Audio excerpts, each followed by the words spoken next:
Ça marche, super. Bonjour, moi c'est Nicolas, je suis avec Yacine, donc on va faire ce webinaire aujourd'hui sur le RGPD parce qu'on a pas mal de clients qui nous posent ces questions, enfin tous les clients nous posent la question à un moment ou un autre sur le RGPD.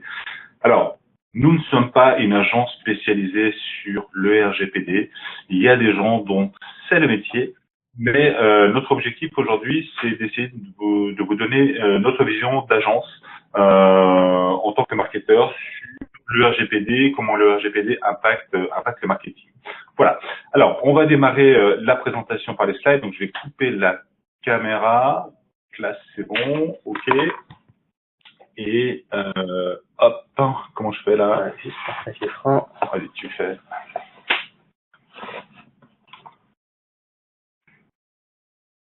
On a perdu la souris. Hop, je partage l'écran. Super. Voilà. Donc, normalement, tout le monde devrait pouvoir voir notre écran. Alors, on va commencer par des présentations. Voilà. Donc, moi, je suis Nicolas Roussel. Donc, moi, je suis le fondateur de l'agence ANU, qui est une agence marketing. On va vous présenter rapidement quels sont les services après. Donc, c'est une agence qui a été créée il y a 2 ans et on commence déjà à avoir des clients, pas mal dans l'IT, dans l'énergie et d'autres secteurs d'activité. Voilà. Yacine. Alors moi c'est Yacine Kacham, moi j'ai rejoint Yanyu en septembre et donc je suis consultant inbound, j'accompagne les entreprises pour générer plus de trafic et plus de leads. Alors qu'est-ce qu'on va voir aujourd'hui dans notre webinaire, les points principaux. On va voir quelles sont les grandes lignes du règlement européen, quels vont être les impacts sur le marketing, on va parler de stratégie de communication. Et puis, on va regarder quels sont les différents canaux pour rester en contact avec vos prospects et vos clients. Et puis, on aura un moment pour avoir des questions et des réponses. C'est un webinaire qui devrait durer à peu près, je pense, une demi-heure, un peu plus court, une demi-heure, 40 minutes, un peu plus court que les webinaires qu'on fait d'habitude. Alors, sur les services de l'agence, on a 4 grands types de services. Un, formation. Donc, on est un centre de formation agréé, en tout cas référencé Datadog, donc Datadocké, comme on dit. Et on fait 2 types de formations. Une formation inbound marketing, donc ça à destination des marketeurs. C'est quelque chose qu'on fait en général quand on démarre avec un client avec de l'onboarding. On fait 1 ou 2 jours de formation avec eux pour poser les bases sur lesquelles on va parler des personas, des stratégies de contenu, des parcours clients, etc.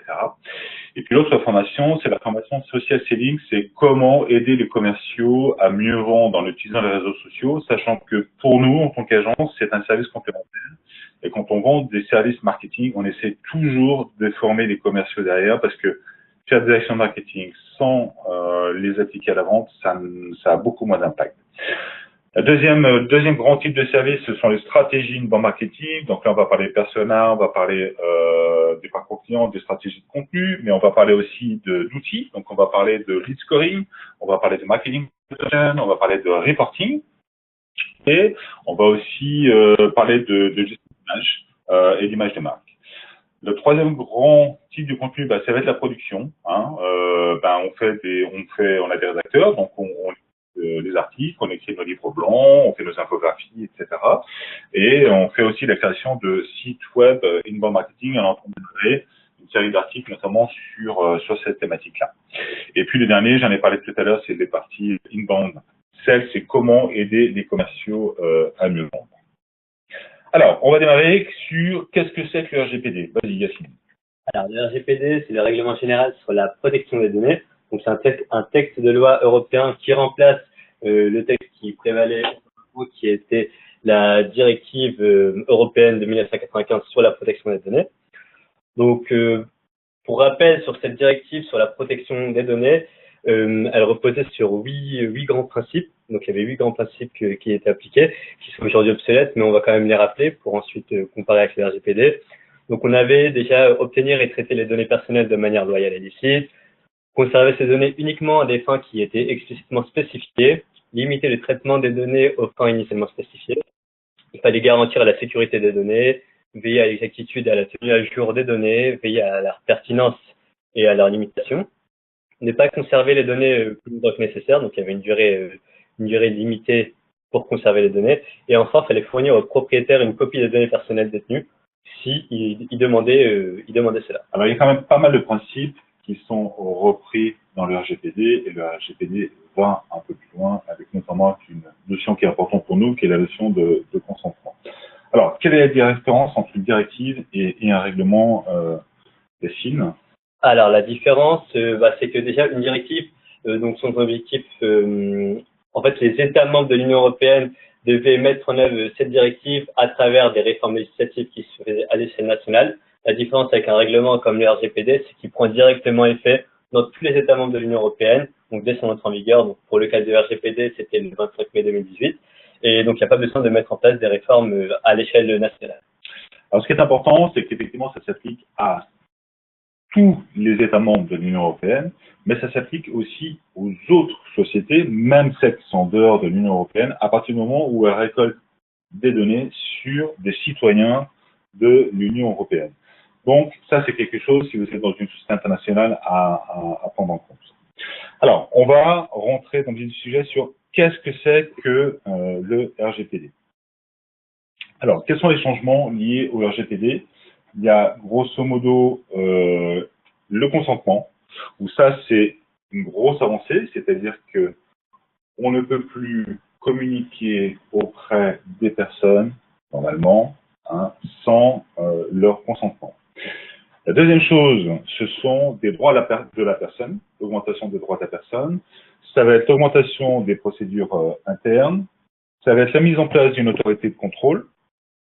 Ça va être l'obligation de faire du reporting. Ça va être la portée territoriale, donc on en a parlé, sur tous les États membres de l'Union européenne, donc tous les citoyens. La nouvelle responsabilité pour les entreprises et les pénalités. Alors ça, c'est des choses qu'on va voir maintenant dans les slides suivants. Alors, Yacine, qui est concerné par ce RGPD? Alors, dans le texte sur la RGPD, il y a un terme qui est important, c'est la personne concernée. Donc, la personne concernée, c'est l'individu propriétaire des données. Donc, c'est vous, c'est nous, en tant que consommateurs. Et donc, en tant que personne concernée, on a beaucoup de droits. Et quand une entreprise se met en conformité avec le RGPD, elle doit respecter les droits de cette personne. Donc, les données, c'est ma propriété, c'est à moi en tant que consommateur. Et quand je vais donner des informations à une société, elle devient responsable de son traitement. Donc, le responsable de traitement, c'est vous en tant que marketeur. Et donc, c'est à vous de mettre en place tous les dispositifs pour garantir la sécurité de ces données-là et de faire en sorte qu'on récupère un minimum de données, etc. C'est ce qu'on va voir dans les slides suivants. Alors, maintenant, on va voir les nouveaux droits de la personne. Alors, parmi les nouveaux droits, on a le droit à l'oubli. Donc ça, c'est la possibilité de dire, à un moment j'ai donné mon consentement, maintenant je ne veux plus donner mon consentement, donc et je ne veux plus apparaître nulle part dans vos bases de données, donc je vous demande de me supprimer de partout. C'est le droit à la portabilité des données, donc ça c'est la possibilité, si j'ai des données qui sont dans une application chez un fournisseur, je veux avoir la possibilité de pouvoir récupérer ces données-là dans un format qui soit facilement utilisable et pouvoir les donner à un autre fournisseur. Et puis enfin, le droit à la modification des données, c'est-à-dire si je vous ai donné mon consentement pour recevoir des informations sur tel et tel type de news, je vais pouvoir le modifier. Si je veux pouvoir accéder aux informations que vous avez sur moi et éventuellement les modifier, vous demandez de supprimer tout ou partie de ces données. Donc ça, ce sont des nouveaux droits pour les personnes. Ok. Maintenant, on va parler de la protection des données par défaut. Donc, la protection des données par défaut, c'est faire en sorte que lorsque vous développez, par exemple, une nouvelle application, il faut que, par défaut, à la construction de votre application, vous preniez en compte tous les points du RGPD et notamment de récolter le minimum d'informations possibles sur vos clients et utilisateurs. Il n'est pas nécessaire d'avoir énormément d'informations. Si vous envoyez une newsletter, simplement l'adresse email est largement suffisante, par exemple. Et puis la deuxième chose, c'est de faire l'étude d'impact sur ces protections de données. Ça veut dire quoi? Ça veut dire que si jamais vous avez une brèche, si jamais vous perdez ces données partent dans la nature, eh bien, quel va être l'impact sur vos utilisateurs? Ok. Une autre chose, c'est le guichet unique. Oui, alors pour le coup, le guichet unique, ça a été fait dans un souci de simplification. En fait, la législation aujourd'hui, elle autorise ces organisations qui disposent de plusieurs filiales, de plusieurs succursales dans plusieurs pays européens, à avoir une seule autorité de contrôle unique qui va contrôler en fait toutes les différentes succursales à l'échelle européenne. Ok. On a parlé de brèche tout à l'heure. Qu'est-ce qui se passe en cas de brèche? Eh bien, vous, en tant que société, en tant que société qui traite les données des utilisateurs, vous avez l'obligation sous 72 heures d'informer les autorités de régulation. Donc ça, c'est très important. Donc, Privacy by Design, c'est de récolter le minimum d'informations. Vous êtes censé faire en sorte que ces informations soient sécurisées et que vous avez le minimum d'informations. Et si jamais ces informations partent dans la nature, vous êtes hacké ou vous avez un employé qui part avec votre base de données, quelque part, ça arrive, hein, eh bien, il faut faire en sorte que dans les 72 heures, vous informiez les autorités. Alors, quelles sont les pénalités en cas de voilà, si on se rend compte que finalement vous n'avez pas bien mis en place tout ce qu'il fallait et qu'en plus vous avez un problème? Alors, dans ce cas-là, le RGPD prévoit une amende de 20 millions d'euros ou 4% du chiffre d'affaires annuel, le montant le plus élevé étant retenu. Donc ça dépend aussi de la taille de l'entreprise. Les 20 millions d'euros de pénalité, ça se fait plus pour des TPE, PME, alors que les 4% du chiffre d'affaires annuel, c'est plus pour des grandes boîtes internationales. Alors, encore une fois, ce webinaire-là, c'est pas un webinaire qui va vous parler du RGPD de manière générale. On va pas vous parler de cartographie des données. On va pas vous parler de DPO. Tout ça, c'est des choses qui vont au-delà du simple aspect marketing. Nous, ce qui nous intéresse aujourd'hui, c'est la partie marketing. Okay. Alors, quel est l'avantage du RGPD pour les contacts? Bon, oui. Alors, le RGPD, donc, ça vise déjà à favoriser la confiance et la transparence entre votre organisation et vos contacts. Et donc, on va parler de 3 grandes idées clés qui sont mises en place par le RGPD, qui sont, déjà, le premier, ça va être d'avoir un niveau d'exigence accru pour tous les acteurs, que ce soit vous, vos sous-traitants, vos partenaires. Ensuite, il faut également cultiver la transparence, donc vraiment avoir une vraie culture de la transparence pour être totalement en conformité avec le RGPD. Et enfin, ça va être de traiter les consommateurs avec attention et respect. Donc ça, c'est une base. Et on va voir par la suite dans ce webinaire que on est peut-être dans une nouvelle ère aujourd'hui. Alors effectivement, est-ce qu'on est dans une nouvelle ère plus responsable et qualitative? En tout cas, moi je pense. Et quand j'ai créé l'agence maintenant il y a 2 ans, j'ai vraiment eu un coup de cœur pour l'inbound marketing, où on va expliquer un peu ce qu'est l'inbound marketing après, mais sur ce nouveau type de marketing où en fait on essayait d'attirer le client et c'est le client qui venait à la marque et c'était plus la marque qui allait vers le client et qui imposait ses images, qui faisait du marketing interruptif. Et le RGPD va dans ce sens. Donc nous, en tant qu'agence inbound marketing, on pense que voilà, on a un avenir qui est relativement clair, en tout cas pour nous, sur la feuille de route en tant qu'agence, et on a vraiment cette volonté d'aider nos clients à aller vers ce type de marketing-là plus responsable. Alors, avec le RGPD, l'utilisateur aujourd'hui contrôle les différents canaux de communication. Il est censé contrôler les différents canaux de communication parce qu'on voit encore qu'il y a beaucoup de sociétés qui ne sont pas vraiment conformes au RGPD et pas forcément les plus petites. Donc, c'est-à-dire que normalement, le consommateur, quand il va sur votre site internet, qui vient récolter de l'information, qui vient lire de l'information, et ben il a de l'information sur les cookies, il a de l'information normalement sur vos conditions générales d'utilisation, et quand il vient remplir un formulaire, c'est lui, normalement, qui est censé choisir si oui ou non il veut recevoir de l'information de votre part. Donc, aujourd'hui, on s'aperçoit que l'internaute a aujourd'hui de plus en plus de pouvoir et le RGPD accroît encore ce phénomène. Okay. 90% des internautes se disent préoccupés par la sécurité de leurs données et la protection de leur vie privée, ce qui est quand même un chiffre énorme. Yacine, tu as d'autres chiffres, je crois, sur... J'ai d'autres chiffres, en effet. Il y a une étude qui a été réalisée par HubSpot. On apprend que 50% des consommateurs disent ne pas faire confiance aux entreprises dans l'utilisation de leurs données. Donc, c'est plus de la moitié.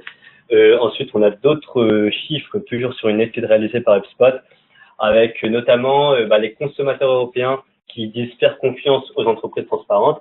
Et donc là, on avait une question qui était si une entreprise est entièrement transparente sur l'utilisation de vos données personnelles, comme par exemple l'adresse mail, est-ce que vous la considériez comme plus fiable ou moins fiable? Et donc, plus de la moitié répondait plutôt fiable. Donc là, ce qui montre également la transparence de l'entreprise qui est importante. Ouais. Et moi, je rappelle trois principes qui sont importants pour nous, hein, en tant qu'agence, c'est qu'on essaye de montrer à nos clients. C'est l'expertise. Donc, il faut que vous arriviez à démontrer votre expertise à faire vos contenus. Arriver à développer un niveau de confiance important et un niveau de crédibilité. Voilà. Et donc, ce slide-là montre effectivement que c'est ce qu'attendent les consommateurs, que les marques arrivent à développer un niveau de confiance relativement important avec elles. On a aussi donc là d'autres chiffres. Alors là, c'était sur les consommateurs européens qui attachent de l'importance aux informations rapides et à la transparence. Donc, par information rapide, on entend qu'ils souhaitent, par exemple, qu'on les contacte rapidement, qu'on les informe rapidement s'il y a un problème au niveau de leurs données. Au niveau de la transparence, c'est comme on disait dans la slide juste avant, ils cherchent une entreprise qui soit totalement transparente et donc qui ne fasse pas n'importe quoi avec leurs données personnelles. Et il y avait une autre thématique importante sur cette slide, c'était que beaucoup de personnes hésitent avant de remplir un formulaire, et donc ça rejoint l'idée de transparence et de rapidité de l'information, qui dans vos formulaires aussi, ils doivent être conformes au RGPD, et donc vous devez chercher à obtenir le consentement de vos visiteurs, et donc le consentement, on va y revenir après. Et c'est ce que disait Nicolas par rapport à la crédibilité, à la confiance que vous devez mettre en place avec vos prospects. Et c'est ce qu'on va voir dans la suite. Et si on n'y arrive pas, les internautes vont vouloir se désabonner. Et un chiffre qui est important, c'est qu'on a plus de 7 personnes sur 10 qui souhaitent, s'ils en avaient la possibilité, se désabonner des communications avec l'entreprise. Et ça, c'est relativement grave. Parce que quand on arrive dans ce point-là, si vous avez 7 personnes de votre base de données qui veulent se désinscrire, ça cause quand même un sacré problème. Alors, quelles sont les conséquences attendues pour les marketeurs du RGPD? Eh bien, un marketeur sur trois s'attend à avoir une baisse de son taux de conversion des prospects. Ça veut dire qu'aujourd'hui, les prospects ayant de plus en plus de pouvoir vont décider de finalement plus remplir les formulaires si jamais le formulaire n'est pas conforme. Donc 37%, pareil, plus d'un sur trois pensent que leur routine marketing va se retrouver affectée. Et surtout, 51% s'attendent à une diminution de leur liste marketing. C'est pour ça qu'il est très important, quand on crée des listes marketing, de les penser RGPD dès le départ et d'essayer de faire en sorte que les gens veuillent venir chez vous et venir remplir des formulaires. C'est ce qui est pour nous de plus important. Alors, quelles sont les solutions pour les sociétés? Alors, avant de parler des solutions, une dernière étude, des derniers chiffres importants qui montrent qu'aujourd'hui, les entreprises vont se concentrer vers tout ce qui est marketing sur les réseaux sociaux, marketing du contenu et SEO. Et ils ont bien raison pour, d'une part, parce que c'est un marketing qui est durable. Si vous investissez sur du contenu et que à travers cela, vous montrez votre crédibilité et vous mettez en place une certaine transparence et une confiance avec vos visiteurs, vos prospects et vos clients, à terme, vous allez fidéliser votre base de données et ça va vous éviter de perdre un certain nombre de prospects et de contacts qui pourraient être très intéressants pour votre entreprise à l'avenir. Et donc, vraiment, pour se mettre aujourd'hui en conformité avec le RGPD, on a deux éléments aujourd'hui qui nous semblent indispensables pour les marketeurs. Donc, le premier, ça va être de soigner votre base de données, comme on l'a précisé juste avant, et d'investir dans du contenu de qualité. Et donc, cette partie contenu est très importante et on va y revenir par la suite. Alors, quelques bonnes pratiques en termes de marketing. Un, c'est investir dans du contenu de qualité, du contenu ciblé et du contenu personnalisé. 2, c'est échanger les données personnelles de vos visiteurs contre des contenus à forte valeur ajoutée. Donc là, quand vous avez quelqu'un qui vient sur votre site internet, qui vient lire un de vos articles, parce que vous avez écrit un article intéressant, on a envie d'aller plus loin avec la marque. Et donc, forcément, on va peut-être essayer d'aller télécharger un document, en particulier un e-book, un livre blanc, etc., et donc remplir un formulaire. Et donc, c'est à vous de créer ce contenu encore plus intéressant, avec encore plus de valeur, pour essayer d'attirer dans vos bases de données vos prospects. Les formulaires, toujours important, sachant que on a parlé tout à l'heure de privacy by design, c'est-à-dire la récolte des informations minimum. N'essayez pas de mettre dans vos formulaires un nombre de champs très important avec des champs qui sont obligatoires parce que ça va faire fuir les internautes. Chaque fois que vous rajoutez un champ, vous avez 10% d'engagement des personnes. Donc si c'est une newsletter, un email, ça suffit. Si c'est le téléchargement d'un livre blanc, vous voulez faire de lead nurturing derrière, un prénom peut être suffire aussi, ou juste un nom. Mais il n'est pas nécessaire de récolter beaucoup d'informations pour, un, faire en sorte que les gens vous donnent leur nom et leur adresse email, et deux, derrière, essayer de les faire progresser dans leur parcours client avec le lead nurturing. Et donc, dernière chose aussi, c'est rajouter un lien avec vos mentions légales dans vos emails et sur le pied de page de vos sites web, sur lesquels vous allez expliquer, pourquoi vous récoltez des informations sur vos prospects, et puis qu'est-ce que vous allez faire de ces informations-là, et puis comment ces gens-là peuvent à tout moment exercer leurs droit à l'oubli, droit à modification des données et droit à suppression de leurs données. Alors, une question maintenant que je pose, parce que nous on fait de l'inbound marketing, c'est est-ce que l'inbound marketing c'est la solution, Yassine? Alors, on va commencer déjà par définir ce qu'est l'inbound marketing. Alors, l'inbound marketing, c'est une approche marketing holistique, c'est-à-dire globale, qui est basée sur les données et qui vise à attirer des individus vers votre marque, donc des visiteurs, et au final de les convertir en clients fidèles.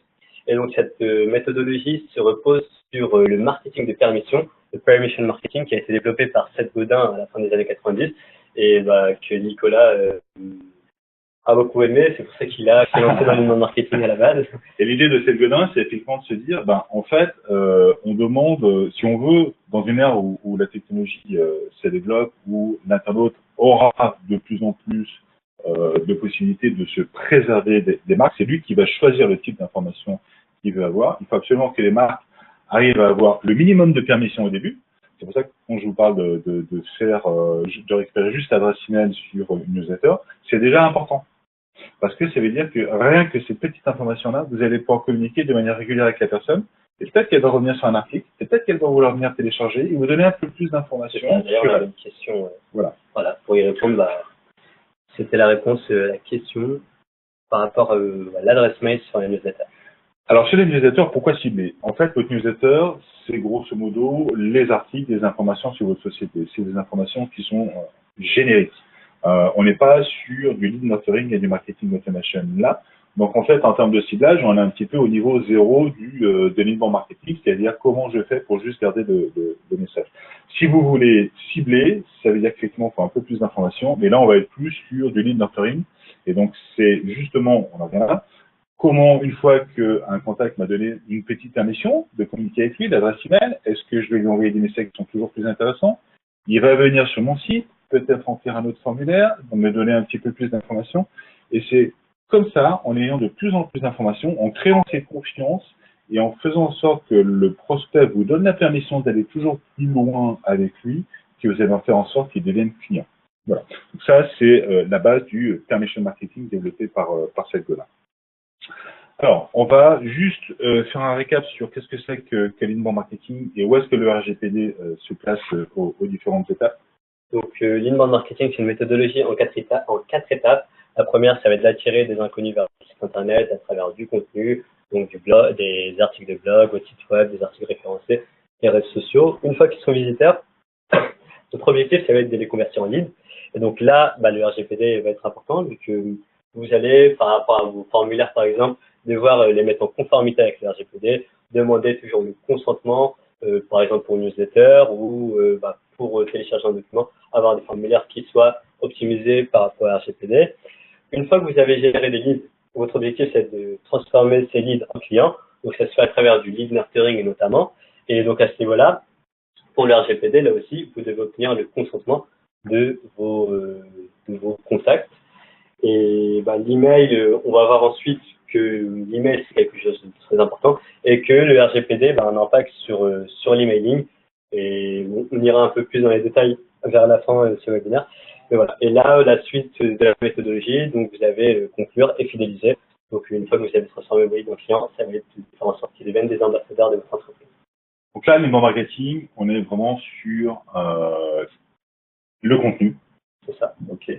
Et la base de données, c'est les deux principes qu'on a donnés au départ, soigner sa base de données et faire du contenu intéressant.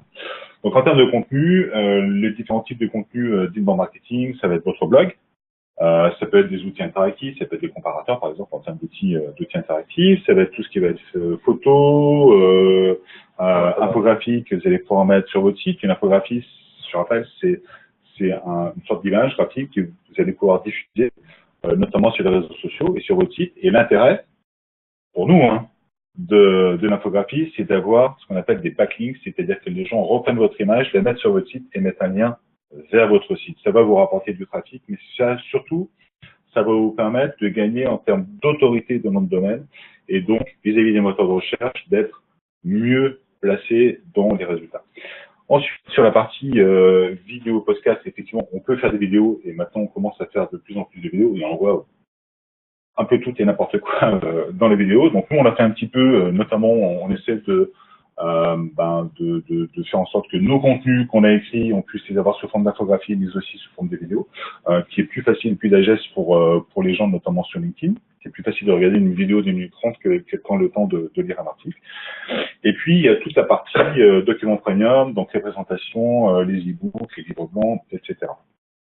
Donc ça, c'est le contenu, mais on ne délivre pas n'importe quel contenu à n'importe quel moment. Si on veut que la personne nous donne son nom, donc vienne remplir le formulaire et en plus nous donne l'autorisation de communiquer avec elle, il va falloir donner le bon contenu au bon moment en fonction du parcours d'achat. Et donc ça, c'est le contexte. Donc, le bon endroit, ça va être le site internet, les articles, le bon contenu à la bonne personne. Alors, notamment sur la partie parcours client, tu veux nous en dire deux mots? Oui, alors le parcours client en inbound marketing, c'est un concept extrêmement important. Et par rapport à ce qu'on disait, par rapport au contexte, c'est un élément central. Le parcours client, il est composé de 3 étapes. On a une première étape qui est l'étape de prise de conscience. Donc la personne exprime un problème ou un besoin ou exprime une opportunité. Et donc elle écoute début de son parcours d'achat, son parcours client. Ensuite, il y a la phase d'évaluation des offres. Donc là, le besoin est formalisé et la personne va chercher à connaître et à comprendre les solutions qu'elle pourrait avoir pour répondre à son problème justement. Et enfin, il y a la phase de prise de décision. Donc là, la personne, le prospect, a une méthode, une approche, une stratégie. Il sait vers où il veut aller. Et donc, il cherche les différents fournisseurs, les différents prestataires qui pourraient répondre à son besoin. Et en fait, petit à petit, il va réduire cette liste jusqu'à prendre la décision finale d'acte d'achat. La clé de la réussite, c'est la conversion. C'est faire en sorte que quelqu'un que vous avez réussi à attirer sur votre site, que ce soit par des campagnes AdWords, que ce soit par du display, que ce que vous voulez, quand il arrive sur votre site, il soit prêt à vous donner son nom, son adresse email. Ça, c'est la conversion, c'est ce qui est le plus important. Et nous, on a essayé de résumer ici un petit peu comment obtenir ce fameux consentement qui est au cœur du RGPD. Donc ça, c'est de gauche à droite. Donc, vous allez pouvoir attirer les gens avec des articles de blog qui vont être référencés à travers les réseaux sociaux, vous pouvez faire des campagnes display, vous pouvez faire ce que vous voulez. Les gens, à un moment, ils vont arriver sur votre site. Votre site, il faut que vous arriviez sur ce site-là à développer suffisamment de confiance, d'expertise et de crédibilité. Et ça se fait à travers le contenu et les pages de votre site. Alors, l'intérêt d'un blog par rapport à un site internet, c'est que sur votre site internet, vous allez avoir un nombre de pages qui va être limité. 5, 10, 15, allez, 20 pages sur votre site internet, c'est déjà beaucoup. Ça n'a aucune commune mesure avec un blog. Quand vous commencez à faire des articles, vous allez rapidement arriver à 250, 300, 500, 1000 articles. Donc, comment comparer un site qui a 5 ou 20 pages avec un blog qui a 500 ou 1000 pages? Donc, c'est pour ça que c'est tout l'intérêt d'avoir un blog, c'est d'arriver à faire référencer vos contenus. Et en plus, à travers vos articles de blog, vous allez développer cette confiance, cette expertise et cette crédibilité. Une fois que la personne est arrivée sur votre site, qu'elle est en train de lire votre article, il faut aller plus loin. Et donc, il faut lui donner du contenu en relation avec sa recherche, avec son besoin. Elle est venue pour regarder une thématique, un article. On a envie qu'elle aille plus loin, donc on va lui offrir encore plus de contenu, et donc on va lui offrir un e-book, on va lui offrir un livre blanc, on va lui demander de s'inscrire à un webinaire, quelque chose comme ça. L'idée étant qu'elle remplisse un formulaire et qu'elle vous donne ce fameux consentement pour réussir à communiquer avec elle. Donc on revient sur le permission marketing où je vous donne une permission pour aller un petit peu plus loin, vous me donnez un peu plus d'informations, je vous redonne une permission, etc., etc. Si la personne a rempli le formulaire et qu'elle vous a pas donné le consentement, bah c'est mort. Tant pis, vous n'avez pas fait votre travail. Elle est juste venue butiner votre contenu, mais ça n'ira pas plus loin. C'est pour ça que cette partie confiance, expertise et crédibilité est vraiment importante pour atteindre votre objectif. Alors, quels sont les canaux que l'on peut utiliser pour rester en contact avec nos contacts et nos clients? Alors nous, on en a vu 4 principaux. 4 principaux canaux, enfin 3 et les autres canaux. Donc, on a déjà d'une part l'emailing, dont je vous parlais tout à l'heure. Ensuite, il y a les réseaux sociaux, votre blog, qui est extrêmement important, comme l'a dit Nicolas, pour votre crédibilité et votre expertise et la montrer à vos contacts. Et enfin, les autres canaux qu'on va voir par la suite. Donc, on va commencer par l'emailing. Donc, l'emailing, il y a la partie newsletter. Donc, la newsletter vous sert à rester en contact avec tous vos contacts, toutes les personnes qui se sont abonnées à cette newsletter. Et donc, c'est un envoi régulier, la newsletter, ça donne des informations générales sur votre société. Et le but, c'est de donner un contenu qui soit éducatif, mais qui n'est pas ciblé, là, qui touche une cible qui est plutôt large. Donc, votre audience, votre large audience. Exact. Contrairement au lead nurturing, où on sait qu'une personne est venue télécharger tel document. Donc, a priori, si elle est venue télécharger tel document et que notre document est bien adapté à son parcours client, donc ça va être un document pour l'awareness, pour la considération ou pour la décision. Donc, on sait qui est venu télécharger notre persona et on sait le stade où on en est dans son parcours client. Donc, on est capable d'ailleurs de lui délivrer un contenu ciblé pour elle en fonction de ses besoins pour essayer de la faire progresser dans son parcours client. Et donc, c'est là on va augmenter le nombre de permissions, on va essayer d'augmenter le nombre d'interactions que la personne va avoir avec notre société, soit en venant visiter notre site, soit en venant visiter des pages de notre site, soit en venant télécharger un autre document. Et puis, voilà, en augmentant ce nombre d'interactions, on va pouvoir regarder quel est son score, on va pouvoir lui attribuer des points, faire du scoring, et à un moment, quand cette personne a un score suffisamment important, on va dire, voilà, c'est le moment que le commercial prenne en main notre contact parce que cette personne-là est sur le point d'acheter. Donc l'emailing est certainement l'outil aujourd'hui le plus adapté, si on a réussi à avoir la permission et qu'on fait du contenu ciblé, pour essayer de vendre à nos prospects parce qu'au final, c'est ce qu'on veut. On ne fait pas que du contenu éducatif pour faire du contenu éducatif. On n'est pas une université. Donc, nous, on veut vendre derrière. Donc, c'est sûr que le lead nurturing, c'est ce qui est le plus intéressant. Donc, l'emailing, c'est la base. On reste en contact. C'est le minimum en point d'adresse email. Mais sinon, si on veut aller plus loin, c'est la partie lead nurturing. Le blog. Alors, le blog, pour attirer de nouveaux prospects et faire en sorte qu'ils reviennent. Donc là, ça va être de proposer du contenu à la fois éducatif, mais à la fois pertinent. Et également pour permettre à vos clients de rester informés quand ils le décident, quand ils le veulent, qu'ils reviennent vers votre blog pour s'enseigner sur tel ou tel sujet, sur telle ou telle thématique. Et enfin, les autres canaux, donc on a deux canaux principaux qu'il ne faut quand même pas négliger. Ouais, pour rester en contact, parce que l'idée c'est comment rester en contact avec nos prospects et clients en regard du RGPD. Le courrier. Le courrier, finalement, moi je reçois quasiment jamais de lettres, à part les impôts. Donc, quand je reçois un courrier, je suis plutôt tenté de l'ouvrir. J'ai dans ma boîte aux lettres, dans ma boîte email tous les jours, peut-être 100 ou 50 ou 100 messages de spam que je supprime même sans regarder. Alors que quand je reçois un courrier dans ma boîte aux lettres, je l'ouvre. Donc, impact, je peux rester en contact. Ça, c'est intéressant. Et puis le téléphone, ce qui est important, parce que vous avez des commerciaux, parce que vous pouvez avoir des avant-ventes, qui peuvent, à partir du moment où la personne vous a donné son consentement, rester en contact avec elle. Et si vous avez la confiance de vos clients et que vous appelez en disant, ben voilà, c'est moi, c'est telle personne de telle société et que cette personne se souvient avoir donné au consentement, après vous prendre au téléphone. Et là, pareil, au téléphone, ce sont des techniques de vente qui ne sont pas des techniques de vente agressives, mais des techniques de vente où on va essayer d'aiguiller le prospect pour essayer de faire progresser dans son parcours de. Voilà, on est arrivé à la fin de ce webinaire. Donc, on rappelle, ce qui est important, c'est soigner sa base de données. Donc, soigner sa base de données, ça veut dire avoir reçu le consentement. Et puis surtout, essayer de récupérer le minimum d'informations au départ pour avoir ce début de permission de communiquer avec la personne. Hein, de ne pas mettre la barrière suffisamment trop haute pour que finalement la personne se dise non, je connais pas bien cette société, je vais pas donner beaucoup d'informations. Donc avoir une adresse email et puis ensuite continuer à communiquer avec la personne pour essayer d'avoir de plus en plus d'informations, que ces personnes vous donnent de plus en plus d'informations. Ça c'est la première chose. Et puis deux, c'est le contenu, avoir vraiment du contenu de qualité, avoir du contenu qui soit adapté à la personne à qui vous parlez, à votre persona, et puis du contenu qui soit adapté à ses besoins et son parcours client. Voilà, nous sommes à la fin du webinaire. Si vous avez des questions, n'hésitez pas. Je rappelle que nous ne sommes pas une agence spécialisée dans la partie RGPD. Il y a des gens aussi aujourd'hui qui peuvent vous aider à vous mettre en conformité en RGPD.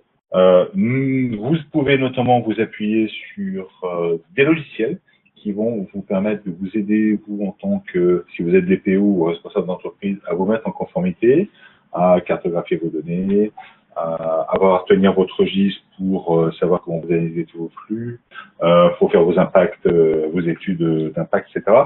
On est partenaire d'une société qui distribue ce logiciel-là. Si ça vous intéresse, vous pouvez nous envoyer un email, nous contacter, on vous donnera les coordonnées.